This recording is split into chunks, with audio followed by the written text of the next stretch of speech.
Imagine a city where every corner and every shadow whispers stories of ancient rivalries and divine revelations.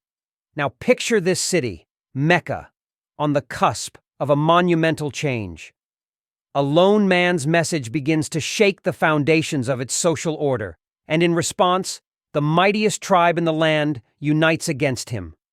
This is the story of the 4th year of the Prophet Muhammad's mission, where the Quraysh, led by his own uncle, Abu Lahab, escalated their persecution to a terrifying new level.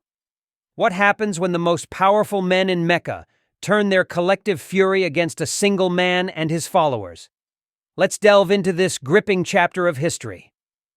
In the 4th year of the Prophet Muhammad's mission, the city of Mecca became the battleground for an ideological war that would determine the future of a nation.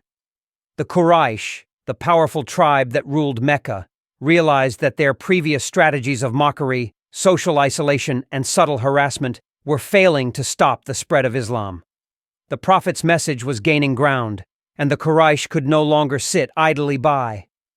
They needed a more coordinated and severe approach. And so, they formed a committee, a council of 25 of their most influential men, with a singular mission: to crush the nascent Islamic movement before it could threaten their power and way of life. At the head of this committee was Abu Lahab, the Prophet Muhammad's own uncle, but blood ties meant nothing in this battle. Abu Lahab's hatred for his nephew's message knew no bounds. He took the lead in orchestrating the campaign of persecution, starting with personal attacks on the Prophet himself. Abu Lahab hurled stones at him, a symbolic gesture of rejection and contempt. He forced his 2 sons to divorce their wives, Ruqayya and Kulthum, who were the Prophet's daughters, severing family ties in an attempt to isolate the Prophet even further. When the Prophet's 2nd son passed away, Abu Lahab gloated openly, calling Muhammad the man cut off with offspring, as if to imply that his legacy would end with him. But Abu Lahab's campaign wasn't confined to personal insults. He followed the Prophet during the pilgrimage seasons and at public gatherings, spreading lies and slander, urging the Bedouins and others not to listen to Muhammad's teachings. His goal was to undermine the Prophet's credibility at every turn, to turn the hearts of the people away from the message of Islam. Abu Lahab's wife, Jamil, was no less vicious.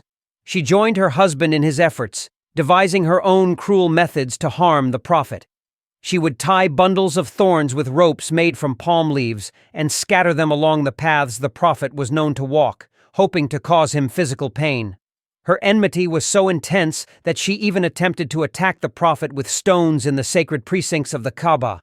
But Allah blinded her from seeing him, protecting him from her malice. Despite the relentless efforts of Abu Lahab and his wife, the Prophet's inherent dignity and the protection of his uncle Abu Talib prevented them from inflicting severe physical harm directly upon him. However, the situation was starkly different for the new converts to Islam, especially those without the protection of powerful tribes. They were easy targets for the Quraysh's cruelty.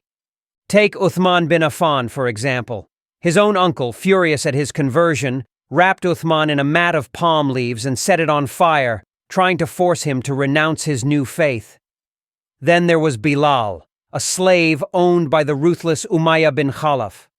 When Umayyah discovered that Bilal had embraced Islam, he subjected him to unspeakable torture.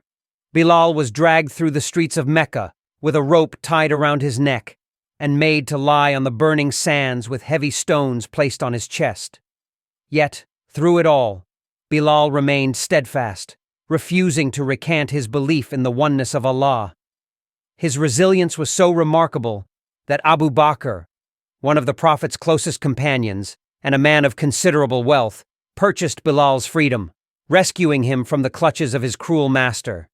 The persecution didn't end there. Ammar bin Yasir and his family were among the first to embrace Islam, and they paid dearly for it. Ammar's father, Yasir, died under the strain of the tortures inflicted upon him by the Quraysh. His mother, Sumayya, was brutally murdered by Abu Jahl himself, becoming the first female martyr in Islam. Ammar himself was subjected to severe torture, to the point where, in a moment of extreme duress, he uttered words that seemed to be a recantation. However, his heart remained firm in his faith, and the Prophet consoled him, reaffirming his belief and offering him comfort in his pain. The cruelty of the Quraysh knew no bounds. Muslims like Khabbab bin al-Arat were beaten and humiliated at every opportunity. Khabbab was forced to lie on burning coals, with a heavy rock placed on his chest to prevent him from escaping the torture. Women were not spared either. Slaves like Zanira and An-Nadia, along with her daughter, suffered immensely at the hands of their oppressors. In the face of such relentless persecution, the early Muslims found solace in their faith. Their bodies bore the scars of their convictions, yet their spirits remained unbroken. Abu Bakr, whose wealth allowed him to act, played a pivotal role in alleviating some of this suffering. He used his resources to buy the freedom of many persecuted slaves, including Bilal and Amir bin Fuhaira, providing them with a new lease on life and the opportunity to practice their faith without fear. This period of persecution was not just a test of endurance, it was a crucible that forged the early Muslim community's strength and resilience. Despite the Quraysh's best efforts to crush this movement, the faith of the believers only grew stronger, setting the stage for Islam's eventual triumph.